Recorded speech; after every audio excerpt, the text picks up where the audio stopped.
Hello there, thank you for watching New Vision TV, and this is the Handshake with me, Lynn Komjisha, and I'm joined by Paul Busharizi, this business analyst and business reporter who makes me and helps me understand these economic and business issues that I have no idea about, and I'm sure some of you usually don't know some of these things, especially things that are going on in the country currently. Paul, welcome to the show. Thank you. Now, we have electricity in the country. We appreciate. I heard there's another dam that is supposed to be opening pretty soon, powering us, giving us more power, and that is Karuma Dam. Starting next year, it will give us the first 200 megawatts. That is too little. What do you mean it's too little? I mean, right now, as we speak, the country generates about 800 megawatts of power. Oh. So if you bring the first 200, you've already added a quarter power to the grid. That's good progress. So do we consume all that? We consume all the 800, and in fact, we are fast reaching the point where we're going to go back to load shedding because our demand has outstripped the 800. Okay. Therefore, the need for Karuma to come on, and Isimba, there's another dam called Isimba. Yes. Which Karuma, when all done, will provide 600 megawatts of power, and Isimba, when done, will provide 183 megawatts of power. That sounds interesting for Uganda. I can't wait. But what does this mean? Well, you know, there's a law in physics which says that for a system, if you do not inject energy into a closed system, it collapses. I thought you do business. Now you do physics as well. It's a long story.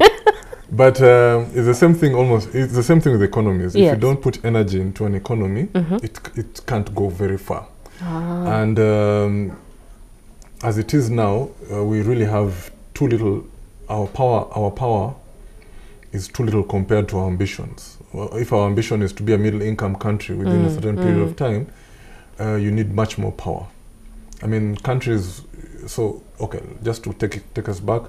Uganda wants to become a middle-income country. That means that having a per capita of $1,000 per capita income for everyone. Uganda currently has about $600 per capita.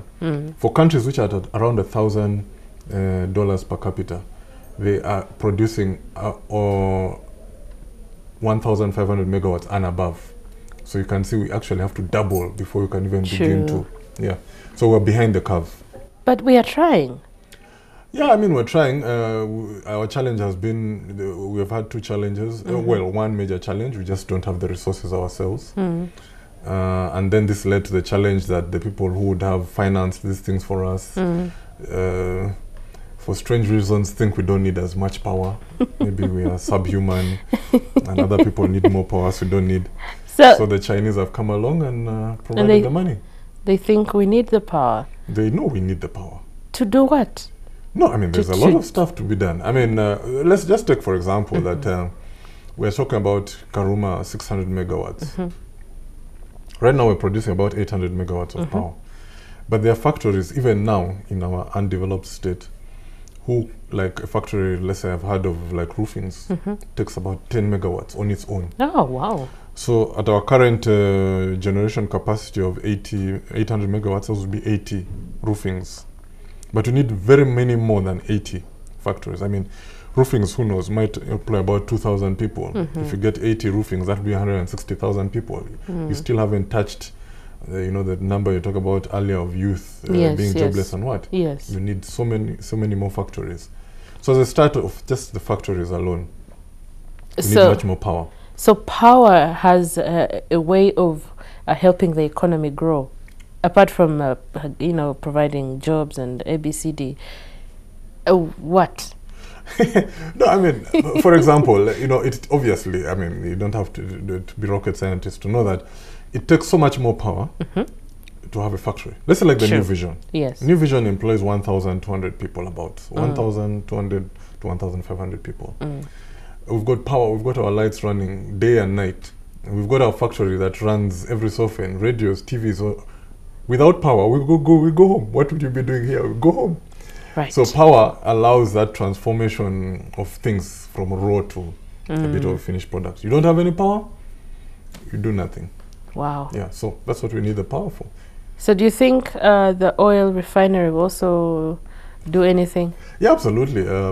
That's an interesting question, because the beauty of the oil refinery is that you don't only have, you have very many elements of fuel that come out. So you have your petrol, you have your diesel, which can be used also for powering generators, but you have something called heavy fuel oil, which will come out of that refining process, and that's the one which is used for powering heavy industry generators and things like that. So yeah, oil will also add some more megawatts. This we is have really sun, good. we have wind, we have geothermal. So this is good news. if you fall asleep and wake up in 20 years' time, you'll be shocked by your country.